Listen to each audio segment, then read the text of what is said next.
Hello everyone, and welcome back to our channel. Today, we are diving into a controversial and heated topic that's been making headlines in South Africa. Julius Malema's victory over AfriForum in the Constitutional Court regarding the Kill the Boer song and his fiery response to Elon Musk and Donald Trump. This case has stirred up strong emotions, debates on freedom of speech, and the political future of South Africa. Let's break it all down. Before we jump into the details, make sure to like this video, subscribe to our channel, and drop a comment below with your thoughts on whether the Kill the Boer song should be banned or not. We'd love to hear your opinions on this crucial issue. Let's get started. Julius Malema's victory and what it means. For those who might not be familiar, Julius Malema, the leader of the Economic Freedom Fighters, EFF, has long been a vocal critic of South Africa's past and the legacy of apartheid. One of the most controversial aspects of his political career has been his support for the Kill the Boer song, a chant tied to South Africa's liberation struggle. While many see the song as a symbol of resistance, others have called it incitement to violence, particularly targeting white South Africans.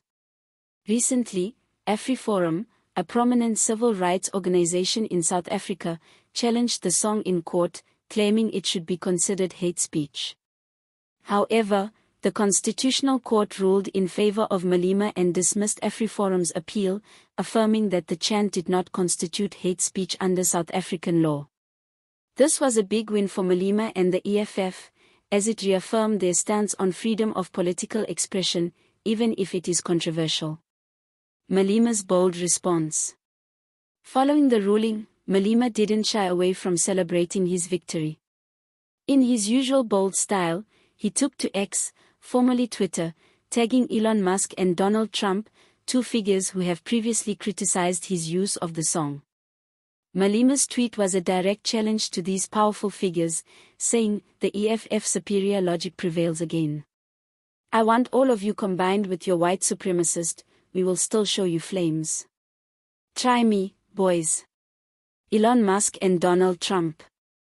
This wasn't just a victory for Malema, it was a victory for black resistance and the fight against white supremacy, as he sees it. By tagging Musk and Trump, Malema is asserting that he won't be silenced by criticism from prominent international figures, especially those who, according to him, are aligned with those seeking to erase South Africa's history. The role of Elon Musk and Donald Trump. Now, why did Malema target Musk and Trump? Both figures have been outspoken in their views on South Africa and its political climate. Elon Musk, a billionaire entrepreneur born in South Africa, has criticized Malema's political rhetoric in the past, particularly the EFF stance on issues like land expropriation. Donald Trump, former US president, has often voiced his concerns over South Africa's land reform policies, which he believes unfairly target white South Africans. In Malema's eyes, both Musk and Trump have perpetuated a narrative of white victimhood and white supremacy, which he strongly opposes. Malema's tweet serves as a reminder that he is unafraid of powerful figures who seek to impose their views on South Africa's future. AfriForum's stance and Sinawal Tambo's response. AfriForum, the organization that initially brought the case to court, believes that the song is not just a political statement but a call to violence against white South Africans. They argue that this kind of rhetoric is dangerous and should be legally prohibited. However, EFF spokesperson Sinawal Tambo rejected this view, accusing AfriForum of trying to silence black resistance by weaponizing the legal system. Tambo said, "This case was a frivolous and cynical attempt to distort history and silence black resistance." He pointed out that AfriForum's push to criminalize the song was part of a broader effort to rewrite history and portray white South Africans as victims of black political movements, something Malema and the EFF strongly reject.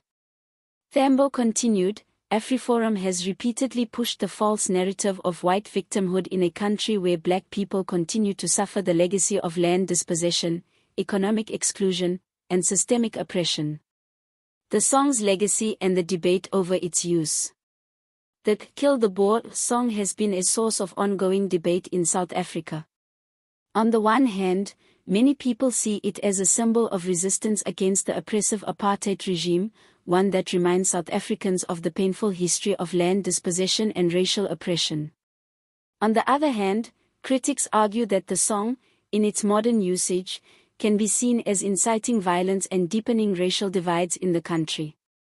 Malema and the EFF argue that the song is part of a liberation struggle that cannot and should not be erased. They view it as a part of South Africa's political identity and an expression of the country's ongoing fight for economic and social justice. They strongly believe that the legal system should protect such expressions, as they are crucial to the continued struggle for black liberation and equality. The backlash and support for Malema. Following Malema's public challenge to Musk and Trump, there have been mixed reactions. On one side, Malema has garnered strong support from his EFF followers, who see him as a leader who is challenging the status quo and fighting for the marginalized in South Africa. His supporters argue that the song is an important symbol of political defiance and that Malema is being unfairly targeted by white minority groups trying to protect their own interests. On the other side, there are critics who feel that Malema's rhetoric is too extreme and that songs like "Kill the Boer" are dangerous and counterproductive. They believe that South Africa's future should be focused on reconciliation and unity, not perpetuating division and hostility. The broader impact of the ruling. This ruling from the Constitutional Court has significant implications for South Africa's political future. It reaffirms the importance of freedom of speech, even when it comes to controversial and divisive issues.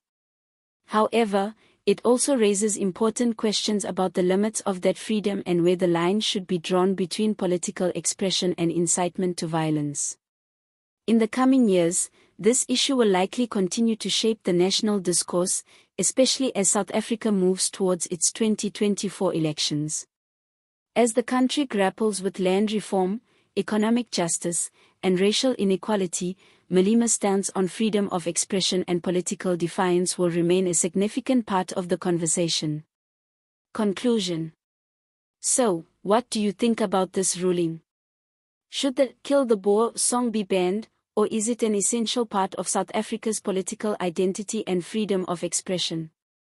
Let us know your thoughts in the comments below.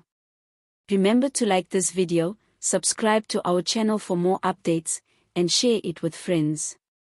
The debate over this song is far from over, and we'll continue to cover it as new developments arise. Thanks for watching, and we'll see you next time.